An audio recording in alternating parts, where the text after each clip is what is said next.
cut 2 people in. So I'm panicked. Like, I need to do something to like prove myself before I get cut. Then just dude, don't pass. Am I done, coach? Enough for the day? No, I'm in the golf course. Is that usually how it goes? Stick out, and they separate, and it dislocates from this. So basically, it's like all jacked up. So you have to come in, put screws in, hardware. Do you typically get deep with your interviews? I mean, if you take me there, yeah. Okay. Welcome back to Redirected. My name is Andrew East, and I think we can all agree that life is full of unexpected events. And for better or for worse, things don't usually turn out how we think they will. And so I wanted to sit down with people who have encountered some huge unexpected events and excelled through those in order to gain wisdom for myself and then ultimately share that with you guys. Today we sit down with an absolute superstar, Eric Decker, who over the past year and a half or so has become a friend of mine. We both live in Nashville, and so we bump into each other at events, see each other around town, and every time we do see each other, we end up laughing really, really hard. So I think you'll catch on to that during the interview. We have a good time. But Eric spent 8 seasons in the NFL. He also had his own reality show with his wife, Jessie James Decker. It's called Eric and Jessie. So we talk about his football career, we talk about his TV show, and then we also talk about what he's doing now. And so he shares a lot of good advice with me and gives some really great insight that I think will apply to each and every one of you. So enjoy this one with Eric Decker. I've enjoyed every time we've hung out, Eric. Yeah. This is, I guess, maybe just our second or third, probably. Yeah, I'd say third at least. Don't shortchange us. No, you're right. It's been good. Maybe third, it's been good every time. Yeah, it has been. Shawn always laughs. She brings us up frequently. She's like, I still can't believe when we were in Stagecoach at Stagecoach together, we had that moment. We did. Where we locked out. It was like, I'm not letting go until you look away. We were just staring each other's eyes because Eric holds some intense eye contact, and I was like, I'm not gonna break away. Eye contact's important. It is. You know. It is. Sometimes I like to cheat it and look at the forehead just so I don't get uncomfortable. Don't, dude. Now you're getting in my head. You make everybody uncomfortable by doing that. So thank you for coming to hang out. This is a nice tan. Were you on vacation or something? Dude, we went to Portugal. Yeah. Have you ever been? I've never been. You ever been to Spain? I haven't been anywhere besides London, and I've been dreaming, and it's on my bucket list to make the trip to Italy, Spain, Greece, Switzerland. Like that area is somewhere I want to spend some time. You waiting for the kids to grow up a little bit? Yeah. It's hard. That'd be good, yeah. Where did you grow up? Minnesota. Hey. What part? So it's a small town called Cold Spring. It's central Minnesota. Okay. Right there in the dab of the farms and the lakes. Gotcha. Just a prodigy athlete from the get-go, or? I think I was just I love competing. I love sports. I remember growing up, I wore a Curry Puckett jersey, who played for the Minnesota Twins back in the 80s and 90s, every day because I wanted to be a professional baseball player. That was my first passion. My first dream was to be a professional baseball player. And I feel like, I guess, somewhat destined to always play athletics because that's all I dreamed about. That's all I thought about was sports. And, I never was like the best at any sport, but I was always good, and I was always going to outwork people. And I think that work ethic has really gotten me to, where I am today and the career I had. And did you have any brothers or sisters? I had an older sister. Was she athletic? She was very athletic. I did grow up in an athletic family. My aunt, so my dad's side, he played basketball, football in college. My aunt played basketball and actually played professional basketball back in the day. My uncle played football, played a little professional football as well. I got a cousin on my mom's side that's a professional hockey player for Buffalo. Really? Still? And yep, still. Wow. He's younger than I am. But I feel like it's a family of athletics. So I have those genes, I guess. And my sister went to Columbia and ran track and cross country. And I always felt like Columbia, the Ivy League? Ivy League in New York. I had a cousin that went there. Is that right? Graduated 2014. I don't know if they would have. Man, that is the most expensive school, but it's beautiful. It's awesome, dude. It oh, is. My gosh. I mean, anywhere out east, if you're able to go to an Ivy League school, I mean, you're very blessed to have that opportunity, but she's paying for it. Yeah. That's for sure. She's still there? No, but I mean. Oh, I got you. Yeah. Oh, yeah. Student loans. I got you. Adds up quick. You went to University of Minnesota. Was that the easy choice for you? I had an interesting route really, because so I was such a homebody, and being from a small town, my town was 3,000 people. Sure. Small school. I got invited to do different camps, but I never wanted to because I love baseball. So I played summer baseball a lot.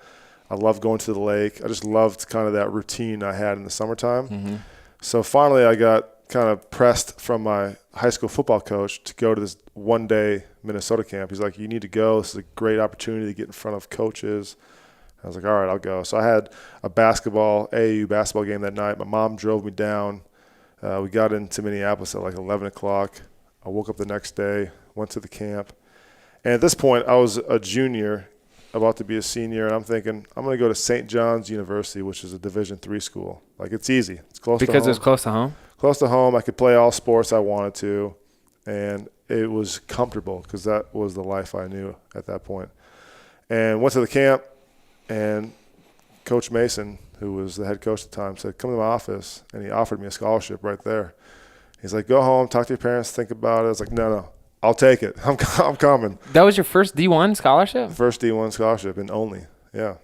Really? Yeah. Wow, man. We kind of had parallel. I mean, like, I was not recruited at all. I thought I was going to go to D3 Wheaton in Chicago. Is that right? And Vandy was the only school that offered me out of the blue. I was like, yeah, I'm coming. That's for awesome. Sure. And you, like, record-setting career in Minnesota, right? Like, pretty. Yeah, I think a few records for sure. For sure. For sure. Off the top of my head. No, I had a great career, and I was lucky to have a really good quarterback. Adam Weber was my quarterback all 4 years I played because I redshirted and he did not. And, I mean, we had some tough years record-wise, but we had a lot of fun together as far as individually, playing together. So it was a great experience, dude. I loved, I guess, my path, because it's always the underdog role. Like, I had, friends and people in high school be like, dude, just go to St. John's. You'll know you'll be the man or successful there. Minnesota, you might get lost or you might not even play. And even after you got the scholarship, they were saying that. Yeah. Wow. And, that was kind of the mentality I always had, was like, all right, well, I'll show you, the underdog role. And then even got into college, and Minnesota is not the biggest Big Ten school, and it's not known for football. It's known for hockey. It's known for, other sports, and just kept chipping away and just kept grinding. And, oh, you're a white receiver from a Big Ten school again. Like, you're all about academics, and you're not going to make it in the league. Just kind of always had that mentality. Just, and that's always fueled the fire for me, just to keep working and just showing people. You were known for your academics in college? Is that what you're trying to hint? Minnesota has one of the better public, research institutions in the country. Just throw it out there. Nice. Good. What did you study there? Business. Okay. When did you realize you might have a chance at NFL at the league? It was my sophomore year. Sophomore year. Yeah. Wow. Kind of like, I don't know, it was mid-year, maybe a little earlier than that. Just started to have more of a breakout year and started to get some recognition. And just thought, you know what, this could be something I could possibly make kind of a career after college and kind of reach my dreams, so to speak. And so that kind of, again, was the motivation, just to keep chugging along. And, I feel like a lot of people don't realize, as athletes, like, you sacrifice so much. And I played baseball in college as well. So I never had any real, social time outside of, football and baseball. I got 1 week off after the bowl game in January before I started baseball. Then baseball, we were pretty good, so I didn't get time off until mid-June for a week. I took off before I started kind of the summer workouts for football. So those sacrifices too, just I feel like have made me, again, kind of the athlete and the mentality that carried me through my career. Just that, when you say that, are you talking about never having the luxury of complacency, or because I feel like when I walked into Vandy, it was the same kind of vibe as you, where it was like, I don't feel like I belong here because everybody else has been offered all these different scholarships from all these different schools. So I'm gonna I have to work. So I always had this thing of are they gonna offer me the scholarship next year too if I don't play well? Are you gonna take it? Yeah. I mean, I think it's just, I don't know, it's always the chip on your shoulder for, right, not getting complacent, but also like, yeah, last week was good or last year was a good year, but that's not going to allow me to. And maybe it's just the competitor inside of you, where like you want to be better than that guy. You want to be better than the other team or the best receiver, in your league, in your conference, or you just want to prove people that you are worthy of where you're at. Right. And I think it's a combination of things that always kind of fed me and just kept me going. And for me, I always set goals as like short-term goals. What do I want to accomplish as a team? What do I want to accomplish individually? How am I going to get there? I got to be able to, wake up every day and work out and get certain things done, study film, like, even talking to older mentors on like what made you good or what helped you along your career. And I think just wanting to be fed with knowledge and learn from those that have been through it helped me. Let me ask you this, because I feel like I've talked. Yeah, you can twist that chair if you want. Yes. Yeah, go for it. Yeah. I feel like the burden of choice is like a thing where some people have multiple good options of St. John's or Minnesota or whatever it is for them. You mentioned baseball was like your first main priority, kind of, to a certain extent.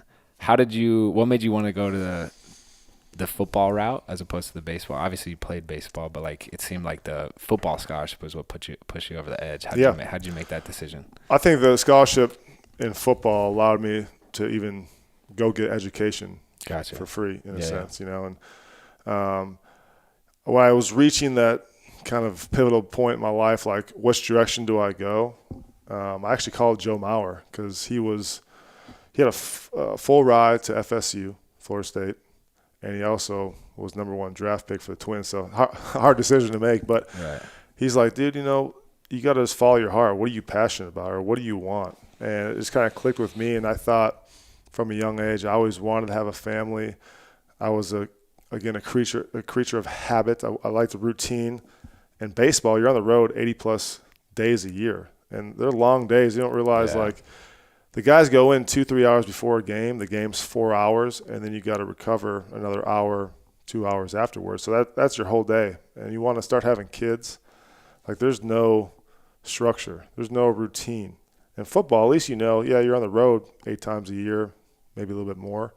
But you're gone for a day or 2 nights at the most. And you're at home, very structured, and you know what you get. You're going to make it or you're not going to make it. Baseball, you could be riding a bus around in AA for 3 years before you get a call to get moved up. That's a hard lifestyle. I got some buddies that have been through it and are still going through it. And, for me, it was more of a lifestyle choice. I wanted to know whether I was going to make it or not. If not, I had the education to do something other than sports. And also just starting a family and having that routine. Yeah. You got drafted to 3 different teams in professional sports. Yeah. Baseball twice, and then football. What made you not want to?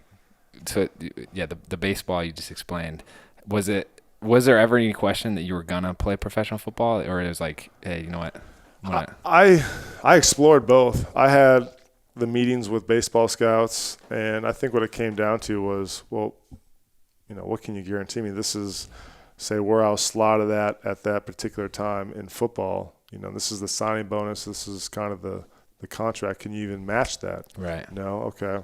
Well, what's my path going to be? Well, you're going to get in there and we're going to see how you do, because at that time I didn't play enough baseball. I didn't play summer baseball. I didn't play fall league. So that's a sport of experience, of getting the at-bats, getting thousands of at-bats so you can see everything. Because my weaknesses were hitting off speed like away, and just some of the stuff at the plate that I would have struggled with at the major league or even, minor league level. And that was, I think, just kind of the light bulb for me, like, you know what, I'm better at football right now in my life, and it makes sense. I love the game. It's so much more thrilling as, you've been through it, run out the tunnel, and having that one game you look for every week. And it is the best team sport in America. Yeah.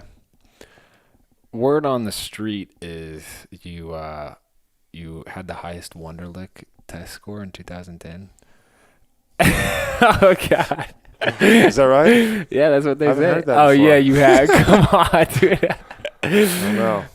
They say it's not that hard of a test. I had the Hats off highest on any team I was on until Ryan Fitzpatrick came to New the York. Jets. Yeah, and 43. Is that what your score I had a was? 43. I think he had like a 48 or something crazy. It's out of 50. Right. And I don't know. I think they always had kind of an idea of what the test was like. So it was more of a process of elimination. Like once you read if you read the sentence, you just waste a minute reading. Like, you just got to get to the points. All right, this is the math question. All right, where's the points you need to understand to figure out the equation? Or this is like Harry's taller than Susan, but Susan's lower or shorter than Barbara. Where's Barbara compared to Harry? Or what I'm saying? Like, you just got to read through all the words. And that, I think a lot of times guys have trouble with finishing the test because you don't have enough time. Gotcha. Where if you have a strategy on how to approach each question, you can nail them. For those of you who don't know, the Wonderlic is like a test they give. Is it just the NFL? I think so. Draft guys to measure intelligence and problem solving or something. Roughly. I feel like problem it's just solving. To buy time while you're sitting there, for a week in Indianapolis. What whoa, dude, jeez, that's where I'm from, I love man. Indianapolis. It's a great city. I'm saying that's where they host the combine. And, Okay, right. It's basically a meat market. Yes. And all they want to do is see you run or see how many, how far you could jump. And so through the hours that are kind of wasted, they say, let's just throw a couple tests at him, make sure he's not crazy or that he can at least write his name and learn a playbook or, memorize something. That's what I'm thinking. Yeah. Can I ask you what's your vertical? Unless you're a long snapper. What was your? And you just sit there and just.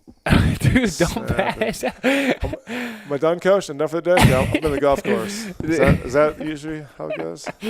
It's a solid. What's film study like for you? That doesn't exist. Okay. It doesn't exist. Yeah. We get 12 plays of practice, and then the other 2 hours we just hang out. They sit there in the other field, and they throw footballs at the goalpost. Like, all right, let's go to the 20-yard line so you can hit the goalpost the first, right? You have no idea how hard it is couple sprints across to the come field. up with enough right, things to keep yourself busy. Yeah. And I'm jealous. What was your vertical jump though? If you're gonna just sit here and bash us, well, I know you remember. I never did the combine because I had a Liz Frank, which is like a midfoot dislocation and separation of your metatarsals. So that was kind of, again. Liz Frank was your girlfriend? Yeah. Liz. Do you realize, actually you don't realize, fun fact, back in the day, before they figured out how to, fix Liz Franks, a lot of horse riders would get them because you get your foot stuck in a saddle and they fall off and basically it would kind of snap your midfoot. They just cut their foot off. Like there's no way to fix it because you can't walk with them. I mean, it's like it hurts that bad?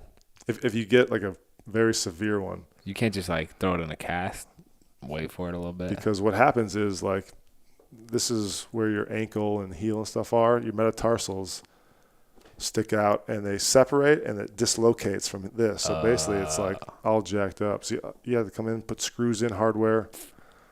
And it was brutal. Medical tips from Dr. Eric right there. You learn something every day. All right. The cool thing I like about you is we didn't really know each other in football, so I don't really look at you as a not to downplay you as a football player, but you're one of those rare guys that has good hair, that decent beard, but it's getting a little crazy, by the way. Is it? Yeah, but I mean it's fine. It's not as good as mine, but I see you trying though. I like it. This is 2 weeks, so I'm a little embarrassed. But one of those rare guys in the locker room that has so much more than football going on. You know what I'm saying? What was the eyebrow for? What was that? It was me thinking. Okay. So like walk me through your NFL career. Was it everything you hoped it would be? I do want to actually briefly talk about before we get into that. I remember you posted about this. It must have been 4 years ago that you had the same Chevy Trailblazer. Is that what Tahoe. it was? Tahoe. Chevy Tahoe. Chevy Tahoe.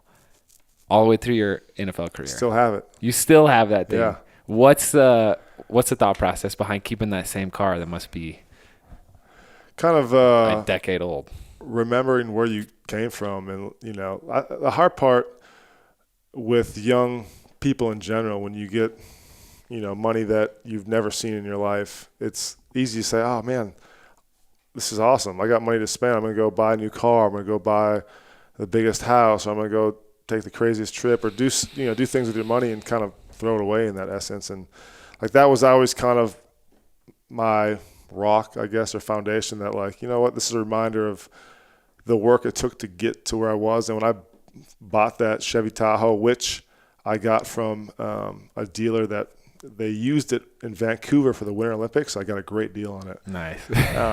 It just reminded me again of like what it took to get to that point, to get that Tahoe, and how excited I was driving it from Minnesota to Denver for the first time. It just kind of kept me grounded, and it's made it through my career. A lot of things have changed. I spray painted like these side panels black because they were rusting out. Looked terrible. So I got it wrapped. You spray painted it? Yeah. Oh, dude, that's not good. Well, the guy that was cleaning the car, he's like, dude, this is kind of rusted up. You probably should bring it in and get it, sanded down and painted. I'm like, can I just take like spray paint? He goes, probably would work, but it wouldn't look good. I'm like, all right. You're a penny pincher, huh? Yeah, a little bit. Certain things. Kids, no. But so I retired, and I was like, all right, I'm going to get rid of it. But I kept it, and we turned it into the Kittenish Mobile. So if you see a pink car rolling around Nashville, Tennessee, that's the old Chevy Tahoe. Dang. With the cat horn. No way. Sounds like a dead cat. Kittenish is Jesse and Eric's clothing boutique. Yeah, Jess's. You don't claim it at all. I mean, I'm kind of like You drive the mobile. I'm kind of like the solve all. You know what I'm saying? Like I'm involved, but I'm not the figure behind it. That's her brand. I got you. I just kind of do all the dirty work. Yeah. But I'll take credit. Yeah. Okay, so your NFL career. Walk me through it. Was it everything you hoped it would be? It really was. Like my goal was to play 10 years and to play for the same team for a long time, and it wasn't that at all. I got drafted to Denver in 2010 in the third round. And at that day too, because my agent was telling me these are the teams interested. I took a lot of visits, pre-draft, and I was injured, so there was a lot of uncertainty. Is this guy fast? Can he get off the line? Is he going to be able to play at the NFL level, being from a Big Ten school? And so Denver was one of the teams I thought was going to take me, and there was teams before that again were interested, but they took other receivers. So I'm like, great. I don't know where I'm going to go. They drafted Demaryius Thomas in the first round, wide receiver, who just moved on from Denver last year. Spent 8 years there, and I got drafted. And I was just like, thank God, like this is a good place to go. I love Denver. I love the coaching staff. I get there. I'm still hurt, so I didn't do any OTAs or off-season stuff. My first time practicing was in training camp. They try to play me as like almost a receiver tight end. So I ended up rolling my ankle and got a high ankle sprain the first week of training camp. Oh, and you came in hurt. And I came in hurt. Man. And it's the same foot. So I'm like mentally just struggling because Josh McDaniels came from the New England tree, and they just roll people in and out during camp. 2 people cut, 2 people in. 2 people cut, 2 people in. So I'm panicked. Like I need to do something to like prove myself before I get cut. What? I came back out. I got my ankle taped, high ankle sprain, which was miserable, and the Liz Frank, and like Champ Bailey's across the line from me, just jamming me up. He's going to the Hall of Fame this year. So I'm just in the dumps, like mentally just tanked, and it was a tough year. I started out playing special teams, then was inactive, and then played a lot more at the end when the team was struggling, and Josh McDaniels actually got fired halfway through. And kind of found my groove there at the end. And then into my second year, was confident. I had, I guess, physically, I was back to, who I was before the injury. Greek God. I I don't know if you go that far, but thanks, Andrew. And it just my career started to build, and Peyton Manning came in my third year, had 2 awesome years, went to the Super Bowl, we lost, but like just some of the most fun football I played. And I'm thinking, okay, I had a pretty good career so far. They're going to sign me back. And my agent called John Elway, who was the GM, and they're like, well, just test free agency and we'll come back and see if we match the number. I'm like, no, I want to come to Denver. I want to stay in Denver. And obviously he didn't want me back. So, that was the first thing for me, was like, man, I wanted to stay with this team forever. Right. I wanted to play in Denver and end my career here. I wanted to live there and raise kids there. And that's not what happened. So I went to New York. Again, first year was a kind of a struggle, kind of found my way. Ryan Fitzpatrick came in. We had a really good year. And then the following year started out strong and had to get shoulder and hip surgery. And, then got cut, went to Tennessee. Living here, it was convenient. And we went to the playoffs. Things were good. But it just, my whole outlook of it was my vision completely changed on how I wanted my career to go. But I'm happy now, as I step back and look at it, that it went the way it did. I learned so much about myself going through, adversity of switching teams. Being a creature of habit, like living in a small town, knowing everything, being comfortable, like this brought me outside my comfort zone, doing things and making myself, go into different environments that made me grow because I wasn't comfortable was so important for, again, making me the person I am today. So all that said, like, I'm happy and glad my career ended up going the way it did, because it gave me everything I needed to live my life from here on out. Being 32 and having the rest of my life in front of me, I'm confident to step into any room or any environment and figure it out. It didn't coddle me being with the same team or being comfortable and living in the same town, having to move around a little bit and figure things out was so great, and met so many different friends, again, being on different teams. So looking back, man, it was such a roller coaster ride at times, but it was everything and more than I could dream about. Today's episode is brought to you by Audible. And listen up, Amazon Prime members, for a limited time, you can start an Audible membership and save 66% on your first 3 months, which is a total of $30 off. That's like getting 3 months for the price of 1. You'll pay just $4.95 per month for the first 3 months, and after that, it's only $14.95 a month. This offer is valid through July 31st. Audible members get a credit every month, good for any audiobook in the store, regardless of price, and 2 Audible originals. Unused credits will roll over to the next month. If you don't like an audiobook, exchange it for free. Plus, your audiobooks are yours to keep forever, even if you cancel. There are no commitments, and you can cancel anytime. Audible has the largest selection of audiobooks on the planet, which lets you fill your summer in with more stories like Shortcut, How Analogies Reveal Connections, Spark Innovations, and Sell Our Greatest Ideas. This is a book by John Pollock. And on top of audiobooks and Audible originals, members get access to audio-guided fitness and meditation programs. Visit audible.com/East or text EAST to 500-500 to get started today. That's audible.com/East, audible.com/EAST. Support for today's episode comes from Skillshare, which is an online learning community for creators. With more than 25,000 classes in design, business, and more, you'll discover countless ways to fuel your curiosity, creativity, and career. Take classes in social media marketing, mobile photography, creative writing, or even illustration. Whether you're looking to discover a new passion, start a side hustle, or gain new professional skills, Skillshare is there to keep you learning and thriving. Join the millions of students already learning on Skillshare today with a special offer just for my listeners. Get 2 months of Skillshare for free. That's right, Skillshare is offering Redirected listeners 2 months of unlimited access to over 25,000 classes for free. To sign up, go to Skillshare.com/East. Again, go to Skillshare.com/East to start your 2 months now. That's Skillshare.com/East.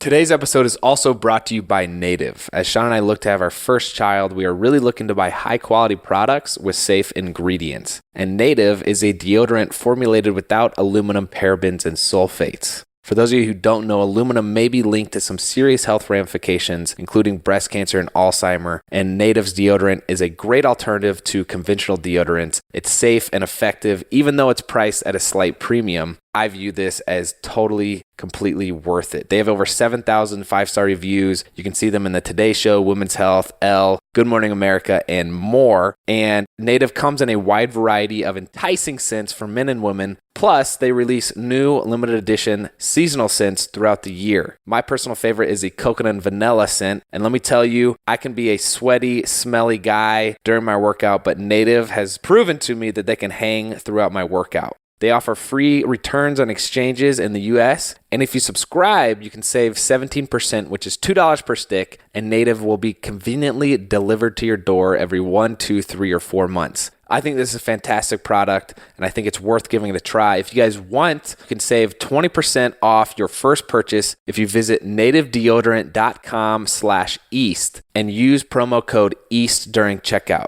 That's 20% off your first purchase if you go to nativedeodorant.com/East. To revisit the draft for a second, it comes up every year, and I always tell people it's like the biggest lesson and expectations when you're an athlete getting drafted. Because I feel like unless you're the first overall, you're like disappointed. Yeah. Because there's some team out there that's like, Eric, we're going to take you in the first round or the second round, or, like top whatever. And you don't end up going to what. And so anyway, it's like, it sounded like it turned out pretty good for you, but yeah, it did. I'm so happy that it worked out the way it did, because, there's a plan for everything. God has a plan for everything, and that was like my plan to go to Denver and be in a place that, Peyton Manning came to, changed the landscape of my career. And I think you're always, as a competitor, you're always disappointed if you're not the first one picked, or if you're not looked at as the best, and you're always that's what you're seeking for. That's what makes, individuals being good to great is having that mindset. And that's why, we're able to kind of be where we're at because of that mindset and to work to get to that point. Right. When I got released from the Chiefs, how many times did you cut? So your contract ran out in Denver. Ran out. Got cut from New York, and then Tennessee, I signed a 1-year deal, ran out, and then I retired. You went up to New England, though, Went to New England, yeah, for like 2 weeks. Dude, I feel like that's such a tough place to. Well, let me tell you something, dude. So going into that off season, yeah. I mean, I'll be blatantly honest now, and maybe I wasn't before that. But my agent kept calling, "You working out? You in shape?" This is like mid-August, not mid-August. It was the end of July. It's like, yeah, I've been working out every day. I'm feeling good. I mean, I really wasn't doing anything. I was kind of on the retirement mindset, like, you know what? I'm comfortable. I'm in Tennessee. This is home. I didn't really get any calls. I took a few visits that off season, but didn't get anything serious that worked out. And I was trying to be selective too. I wanted to go to a team that had a chance to win a Super Bowl, and New England ended up winning that year. So I'm a little disappointed, I guess. But I got up there, and that's a place, if you're not all in, oh my gosh, mentally, physically, emotionally, like, you're not going to make it. And you can see why they have success is because they create this culture that, like, breeds success. You don't want to, you don't want to put in the X amount of work we expect from you and push yourself to the limits, then this isn't the place. Yeah, Get out. And I'm happy I went, though, too, because it was a reality check that, you know what, I am ready to step away from the game. Because that's all, as athletes, is, you play it 4 or 5 years in college, you go to the NFL, and I was fortunate to get 8 years in. And at that point, I was just kind of burnt out. I was like, thank you for the opportunity, but this is the end of the road for me. And it was a hard reality, but, I'm happy I did it because, like I said, I found out real quick that I wasn't invested anymore. Yeah, I've heard from every player that I've played with who's been in New England. They're like, if you want to win football games, that's a good spot. But if you want to have like a healthy lifestyle balance, then probably not your spot. But I'm curious, what I did have I will say I had a lot of fun. I was only there for 2 weeks, but I had a lot of fun because the locker room, everyone, appreciates one another. And they all know they have to work hard, but they did have fun. But I never really experienced the long, season. So that might have changed things. I wonder what made you ready to leave football? Like, what made you get to that point where you were able to realize this is the end of the road? That's a great question, because that was always something that kind of pulled me. Was I was done moving my family around, and I want to be the guy that was going year to year with 3 kids to different cities. And like my wife's like, we're not going to stay back and leave you. Right. We're going to come with you. And I got a little taste of that in camp in New England. Like, I was away for 2 weeks and I missed my family. They came up for a preseason game and I was like, I'm quitting. I'm coming home. She goes, no, you're going to stick it out for another week. And I kept like wanting to just hang it up. And she kept pushing me to stay, and my agent kept pushing me to stay. But that was it for me. I missed my family. I wanted to give my kids what I had growing up, which was kind of that consistency, routine,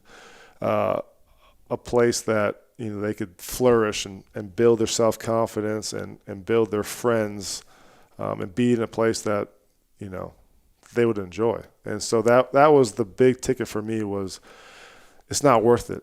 Financially, it's not worth it. I don't want to pull my kids around state to state. Like, I can find stuff to do, and we can find ways to pay the bills. But I want to be able to give my kids, again, something that I had growing up, which was that stability and that just consistent lifestyle that I enjoyed so much. Dang.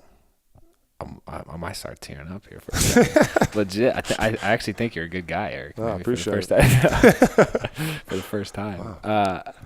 It's interesting. I don't know. I guess I've heard people say the stability aspect of it, but now that we have a kid on the way, it's like, yeah, what does that actually look like? I've been on freaking 6 different teams in 4 years. It's like, can't do that. I don't want to do that. Yeah. So, even personally, but I think your perspective changes on life too, that it's like, you're an intelligent man. You could build a career out of this. And it's like, do you want to miss the moments, of whether your kid's first steps or the first time he gets on a tee and hits a ball or whatever the case may be? Like, those things you don't get back. And like, and this is deep right here, but when I die, it's like those moments of being away and making a little bit more money and enjoying selfishly what I love to do, which I already got to do it for 13 years of my life. It's like, I'm going to, regret those little moments. I don't want the iPhone or FaceTime moments. Right. I want to be there, right. And I want to experience those things, because that's what life's about to me. And that's what I feel like perceived going through, having kids and moving around a little bit.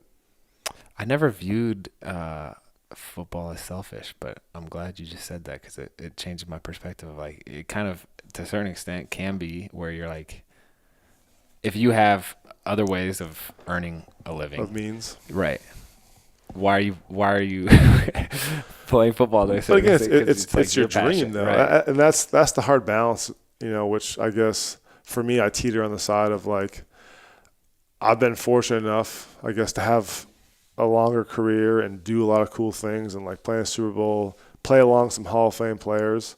So maybe my perspective is skewed a little bit, but again, it doesn't change that once I start having kids and then I got cut and then started to go from team to team, like the feeling inside was real. It's like, I don't want this for my kids. Yeah. Like, I love football. I still love football. I love sports, but I can get that, I guess, fill some other way, whether it's coaching, whether it's just being around, local teams, talking football, like, on a podcast or something. I can find that if I really want it. But like, even physically, I wasn't all in to invest myself to play at the level that I expect myself to play at. So it's selfish for me if I'm not going to put in the work to be the best. Like, I'm taking away time from my kids who really need me, you know, and things that matter more than, again, just, what I want to do. We were talking a little bit before the show. You said right now you're kind of in this phase where you're just with the kids. Yeah. So you're kind of getting exactly what you wanted. Yeah. You're right. And it's like, it's great. And then there's times where it's like, God, I need something to do. I need to get out of this house. Move Kids are 4,000 crazy. pounds of mulch or whatever you Yeah. said it was. But it's been good, man, because I get to wake up and it's like, especially after I retired, it was like this weight off my shoulders, just like relief. There's no, stressors from me and the pressure from outside, whether it's coaches or friends or social media or whatever the case may be, media in general. It's like, I'm going to live my life. I get to choose what I want to do now because I've worked hard enough to get to this point. And it's been spending time with my kids. So I'm curious. You were like a rock superstar NFL player. You had you were a number 3 wide receiver one year in yards or whatever it was. Touchdowns, I know, was up there one year. Freaking sweet. Yeah. So not to take away from your football career, but a big thing in both your and I's life is kind of our wives. Spouse. So how did you and Jessie meet, and then how did that affect everything else, which it did? It definitely did, because it's all about balance. Yeah. We met through a mutual friend. It was crazy because I had a longer-term girlfriend, and we just broke up. I was in Arizona. I used to train in Scottsdale, and I was like, man, I'm going to be single for a while. Like, I'm just going to do my thing, not have to, to travel when I want to, or, just not have that, I guess. And she was in the same boat. She had this boyfriend. She broke up, and she was just solely music at that point. She's like, I'm just going to focus on my career, focus on me, and just do my thing. So it's crazy how we were both in the same mindset in life, and we're really kind of the same place. And I was in Arizona, and this girl who she knew, just, friend through a friend, was like, I got someone for you. And at that time, I'm like, oh, cool. I love to hang out with a girl in Arizona. What's her number? No, she doesn't live here. She lives in Nashville. I'm like, that makes no sense. Yeah. Like, I don't need that. Well, just look her up. And looked her up. We started texting, and I was like, all right, I kind of like this girl. Like, we're really hitting it off. And she'll say, like, I used to write paragraphs. I was this, Shakespeare guy writing her, and she's writing like little sentences. So she's kind of, making me chase a little bit. We talked on the phone for 3 weeks. I'm like, I want to come see you. All right, come to Nashville. I'm like, all right, come to Nashville. So went to Nashville. We hung out, and I was like, this is the one. Like, I just knew at that point. First time meeting her in person. First time meeting her in person. Woo! I know, but at that point too, we got to know each other so much through these phone conversations. I'm saying like 3 weeks of like hours at night conversations. So I mean, we got pretty deep, and there's no physical part of it. We weren't doing anything physically, so we had to get to know each other on that kind of emotional level. So like, it was the first time like I just felt this connection and like opened up to somebody the way I did to her. And then every weekend after that, we started hanging out, and it was like 2 months. I was like, move to Denver. Come to Denver with me. Because she was about to move to LA and try to advance her career, because the country world wasn't really accepting her. So she was more California at that time anyways. And I just pulled her in, and we got engaged after a year. 1 year. 1 year. And married, a year and a half after that. And wow. I mean, that definitely changed it for me too. It's like, it kind of hit me, like a rock. Like I didn't see it coming, didn't expect it, right. And just fell in love with this girl head over heels. And, that was the best thing for me though. It gave me something to come back to. You know how it is when you have hard days or getting cut or just not knowing your situation. Like, you have your rock, like Shawn's your rock. Like, she understands it too, being an athlete. And for me, it was just relying on her and just emotionally, keep me upbeat. And it worked out. She has a career. We figured out to balance it. And I think the more my career came to the end, she started to progress her career, especially after our babies. And it's been a pretty sweet transition. She's my sugar mama now. So, like, she's fully working, paying the bills. I'm at home, It's just a fist bump? Is that what you're looking at? I was kind of like, okay, I got give you a little you. simulation here. I'm at home washing dishes and taking care of the babies, wiping butts, Oh, changing man. diapers. Oh, my God. But, yeah, it's it was pretty wild, but what a good story. Yeah, that's a great story. How many years were you married before you had kids? We got married 2013, and Vivi was born 2014. Really? Unplanned. Wow. We figured it out. Like, she was conceived, I think 10 days after our wedding. No. No way. And we were kind of playing with fire at that point. Yeah. And like, being Catholic, you have to go through Catholic prep. So you learn how to like track ovulation and know when she's in heat. I didn't know this is a thing. I've never heard of Catholic prep in my life. Yeah. Before you get married in the Catholic Church, you have to go through like kind of counseling. Okay. But also you have to learn about, because, we don't like condoms and, Birth protection. control. Yeah. And birth control. So you have to learn the cycle, of ovulation. I've also never heard the word "she's in heat" for any other use besides dogs. Was that nice? But it was good. It's real. Yeah, for sure. No. You know what? This is a fun fact. Hopefully he'll cut it out. But like, men are more attracted to women when they're in their period, because they have these pheromones that just radiate. And you're just like, we're animals, and it's like, which is interesting, isn't it? Wow, another tip from Dr. Eric. Isn't that interesting? Before we got on the show, Eric really couldn't remember a single thing. He was like, "Yeah, we go to church. What's it called? I can't remember. Oh, yeah, what's the anyway?" But now you're just spewing out facts. We're getting deep. So you did a reality show. Yeah. Which, side note, Shawn and I are considering that. So right off the bat, would you say recommend it? Not recommend it? Depends. I mean, you are who you are, so like, you guys are good people, so it's not going to be an issue. I think the biggest thing is for us, we went through the process, was finding the right team, and we had a couple times where we stopped because it was not going down the path we anticipated.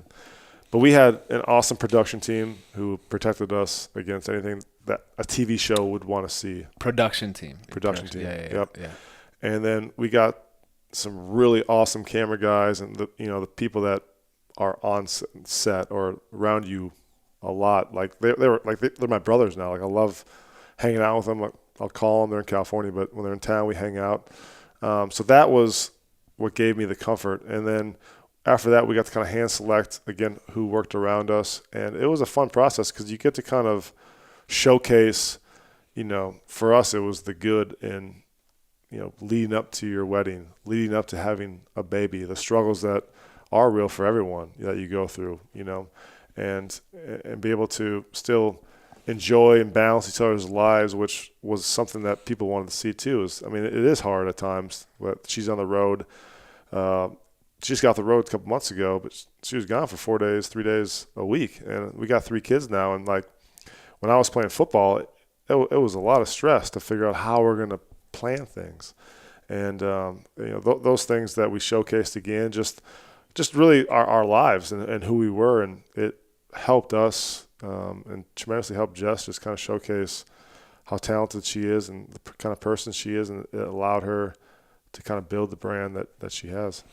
This is one thing that's interesting. Like, as an entertainer, people kind of expect you and Jessie to be just like fun people. You know what I'm saying? And then, but like, you're describing your dating process, and it's like, it's a little harder to imagine. Like, oh wait, they actually like really love each other. You know what I'm saying? Like, there's some aspect of that because you are, I don't know, not to be cliche, but like, we only see these fun clips of you. It's like you forget that there's so much depth to that relationship to a certain extent. Right. It's just interesting. But, well, I think just celebrities, in general, like, everyone's like, oh, they'll last for a couple of years, or they're in it for the entertainment factor. But it's like, that wasn't the case for us. And I think for a lot of people that kind of build that foundation in your relationship, and like, everyone's going to have hard times and stressors because that's just life. Like, whether it's scheduling stuff or, luckily for us, our morals and values align very well. So that's what really gives us such a deep like love and, passion for each other. But like having kids too, I mean, it's not easy having kids because basically you're unselfish to your daily schedule. Like everything revolves around the kids, and like they need you to do everything in the sense for them, like provide them food, get them, showered up, get them to bed, get them to whatever, it's a camp or whatever it may be. Like that's your schedule. And so I always try to navigate through those schedules is kind of the stressor. But as long as you have really that like strong foundation of love and you communicate with one another and you take the time for each other, like that's the beauty of kind of the journey of marriagehood is like we're in it together forever. Is marriagehood a word? Marriage. Hood. You said marriage hood. Did I say marriage hood? Put it in the dictionary, I guess. Oh man. I love how you catch that. You're awesome. You always question my lingo. Inspo, is that your favorite word? Is inspo, yeah, you've said that 15 times today already. Oh yeah, dude. I said it one time downstairs. He's got an awesome wine cellar that I've been wanting forever. I'm like, dude, this is an inspo to get it done. Yeah. I said it one time. Oh man, do you ever miss football then? Never. I haven't. Last year being away and watching the games, which I loved, there's times where it's like, man, I wish I was out there for the game day. But then you realize Monday through Saturday how hard it is. It's like, I'm good. I'm happy where I'm at. Yeah. Have you mentioned like talking about football? I'm sure there's been opportunities for you to like have some commentating gig or commentator gig. I pursued it a little bit. I did some, I guess, interview type things. But again, I realized like I don't want to have to travel right now, Right. And to do that outside of local stuff is a flight to Connecticut or a flight to New York or a flight to LA or flight to Chicago. And again, that's just like, I'm okay where I'm at. I don't need to have that. But once the kids, grow up a little bit more and say have a little bit more time, I would love to still do it, but maybe start our own show in Nashville would be good. Is this a proposal? Are you? Did you just ask me this? What do you guys think? Wow, I'm honored, I guess. Yeah, if you guys want to see that, just let us know. Yeah. At Andrew East. D East, dude. Wow, freaking wow. Andrew D East. I'm so intrigued by you because like you just seem like you're content with, in the best way. Like you're just happy. Yeah, life's good, man. I mean, I have nothing. That's rare to complain about, and I'm usually kind of a like higher stress type guy, but it's like just kind of walk myself back. Like, what am I actually like concerned about or anxious about? Like my family's healthy. I'm in a good position in life. Like I'm just gonna enjoy these days because I'm fortunate to have what I have. Wow. Yeah. Can you just, maybe your kids will watch this in the future. I'm curious. Can you give a 1-sentence explanation of each of your kids? Each kid's? Yeah. Vivian, who is 5, she's our oldest, is a fierce leader who is like has the biggest heart. Like yesterday we were sitting at dinner and she's just talking about how much she loves her brothers and she's so affectionate. Wow. And like as a parent, now I realize it's so important to have like the oldest who is such a good leader in that way, and isn't afraid to kind of show emotions and like kiss her brother on the lips, right. And just like love on him and really kind of. Our youngest is 1, and she'll pick him up and carry him, like, "You okay?" Grabs his blanket for him, just melts your heart. So she's fierce, but she is so affectionate. My middle child is like the goofball, dude. He is, first of all, he's like our recessive baby. He's 3. His name's Eric Jr. And recessive. So he's a blonde hair, blue-eyed baby. Oh. And like Jess and I are brown hair, brown-eyed. Yeah. But he's like Brad Pitt. So he's gonna be a lady killer. First of the family. Yeah, exactly. But he's like a goofy but most sensitive kid, just a sweetheart. Yeah. And our youngest, Forrest, is 15 months, and he is the wrecking ball. Like that dude, he's gonna do some things because he just has this mindset like I can do it myself and like get out of my way. And that's how he is. And if you like pick him up or At you 15 months. at 15 months or you take him away from something, he screams and he'll hit you like he knows, but he also is so observant. Like he'll watch Vivi do something or us do something and like next minute he's emulating it. It's like, dude, you're 15 months. I mean, it's way more advanced than I expected him to be. So he can do something big. Wow. All of them will, but he's crazy. Yeah. What's next for you, dude? So you're designing houses. Is that just a side thing for you? Wrecking. I'm more of the wrecker. I wreck the houses. Millworks designs and builds it. Okay. I'll just wreck it. But I feel like you had some say in the design of that. Nope. Okay. Okay. Kind of like the wrecking ball. That's all I am. That's all I am. You didn't. I'll say like, yeah, it looks really nice, or I don't like it. Sometimes that's all you need. Yeah. You didn't actually drive the crane, did you? Did you? No. Oh, that'd have been Next sweet. time. I wasn't around for the last one, so What do you mean? to do it like wrecking day I or got you. the teardown was X date and I wasn't around. Gotcha. Do you think you'll stay in Nashville? I do. I love Nashville. It's fun. It's a good city. It's a good mix too because the city is growing like crazy. So you have, access to a lot of things, whether it's good restaurants, Right. culture, good food, which I said restaurants, entertainment.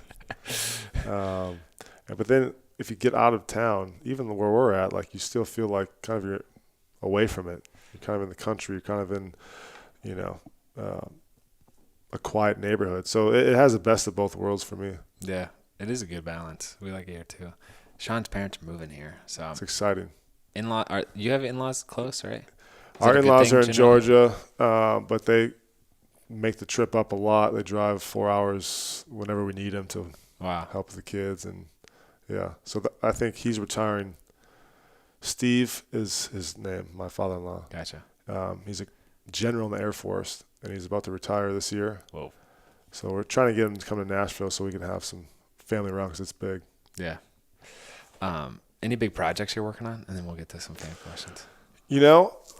What's really keep me busy outside of like family life is Jess's brand. So we've just taken over online completely. She used to have a partner for e-commerce, and now we've taken it in-house and doing it all ourselves. She's got a store in Nashville, but we're expanding, and we're opening one up in Florida, and then hopefully a couple different cities down the road. But like that's kind of been where I've been spending a lot of my time and energy outside of family, just helping her with the process, whether it's financial stuff, budgeting, or the phone calls of getting stuff done. Wow. Yeah. Businessman Eric. Really coming through. You know. No. All right, you ready for some fan questions? All right, come on. The first one I just saw was, why you so hot? So that's not a question. I don't think that's. It's the light. It just has the. I'm on the side with the good light. Millie Raleigh wants to know, which of Jessie's songs is your favorite? I think a lot of her recent music has been my favorite. Roots and Wings was her last single. That is a good song. It is. Check that out right now. And it just kind of speaks, volumes of like, you got your roots, you got where you came from and who you are and what made you who you are, but then you got your wings, and that's kind of, getting out there and exploring and growing as a person, and always having, your roots to come back to, which is special. Good answer. Elizabeth Harris 4 wants to know, any tricks to keeping the spark alive with kids? Yeah. I don't know if I have any secrets, but like I was saying before, I think the biggest thing is communication, because sometimes you get lost through the days with kids and your energy levels are gone and, stress levels are high, but it's like taking the time every day at some point, whether it's in the morning for you, if it's lunch, if it's at night, but just having that intimate time together, like putting the phones away, putting everything away, and just focusing on one another. And for us, it's like we always take baths together because what better way than have a glass of wine, sit in a warm bath, and just catching up dude, on I want that on right life. now. Not with you, with my wife. That sounds great. Yeah. You like wine? Love vino. Wow. That's fine. Red, white? Red. I'm a Cabernet guy. That's That's, inspo. Yeah, I got you. I'm a cab guy. I like it. Me too. Do I get a bottle before I leave? Is that how it works? Do you want one? Dude, you can. What do you got there? I'll show you. Yeah. Freak Show. Freak Show. Yeah. I saw a lot of them. Yeah. We like it. It's good. Is that kind of Have you tried it? You haven't tried it? No, I haven't. I'll give you a We'll bottle. have to pop a cork one day or night. Yeah, sure. Yeah. Okay. Daisy, last one. Daisy Satterfield wants to know, what's your favorite food?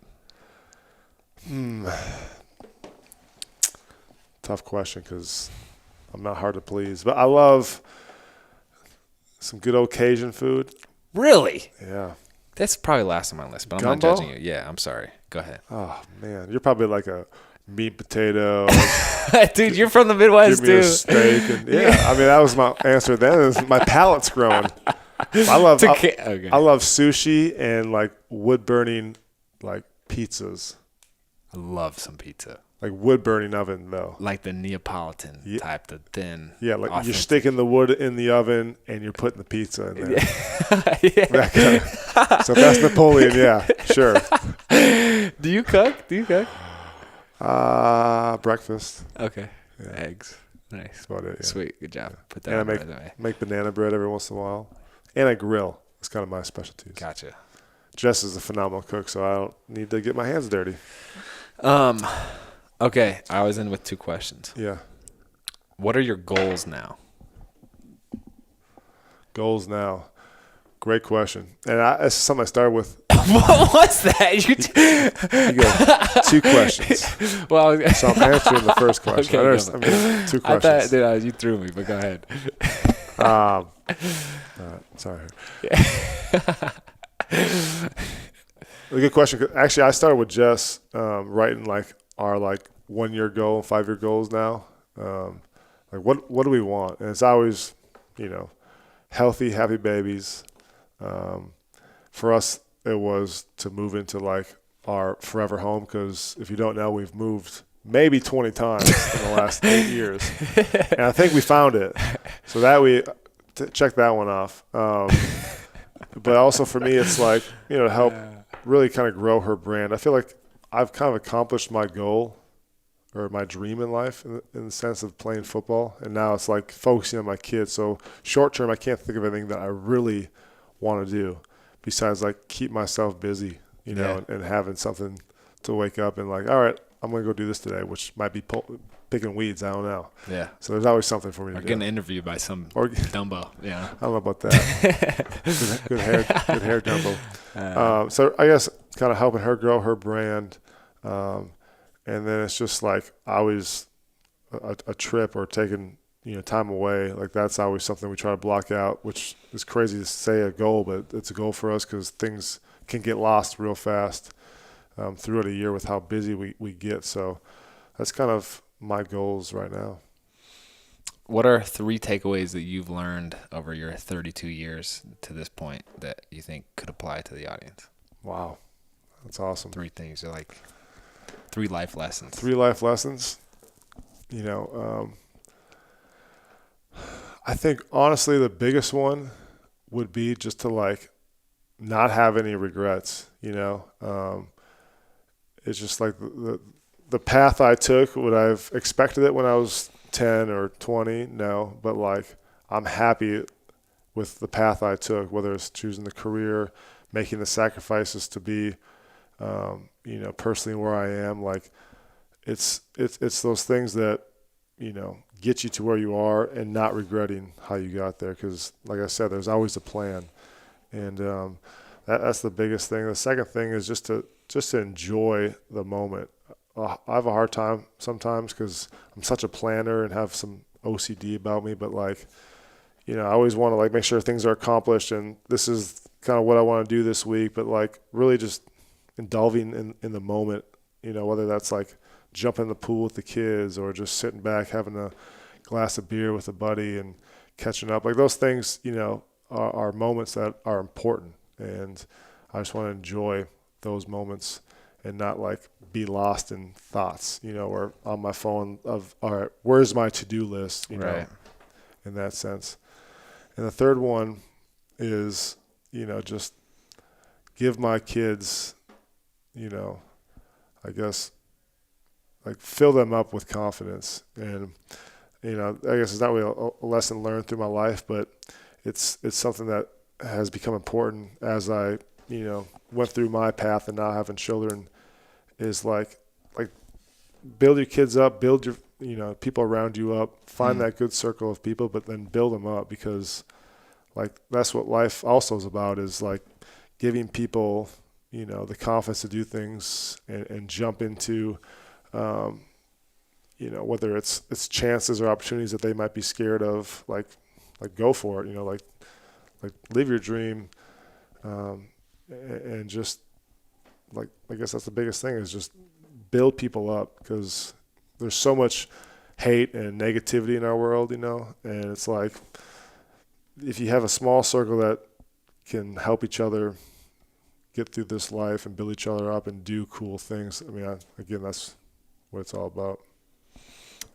I appreciate you taking the time to be here. I really, really admire your priorities, and it seems like family is what you say is the top priority, but it's also what is your top priority. And I also feel like you're one of the rare people that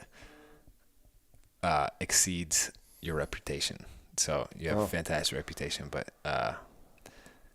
anyway, I'm going to stop being nice to you. Man. But God, keep it coming. I like it. Come on. What else you got? No, but I had fun though too. That was a good time. This is. I'm happy we made it work. We tried to make it work multiple times, and obviously scheduling did not. But we got to do this again, man. I really enjoy hanging out with you. Thanks for taking the time away from the kids. Seriously. Yeah. Appreciate that. I know it's big. So how do we end it? Do we end with a kiss or? If you haven't yet, please make sure that you subscribe to the podcast and leave a review if you feel called to. It really helps the show out, and I love having a new audience. I love hearing what you guys think, and I love having you come back every single week.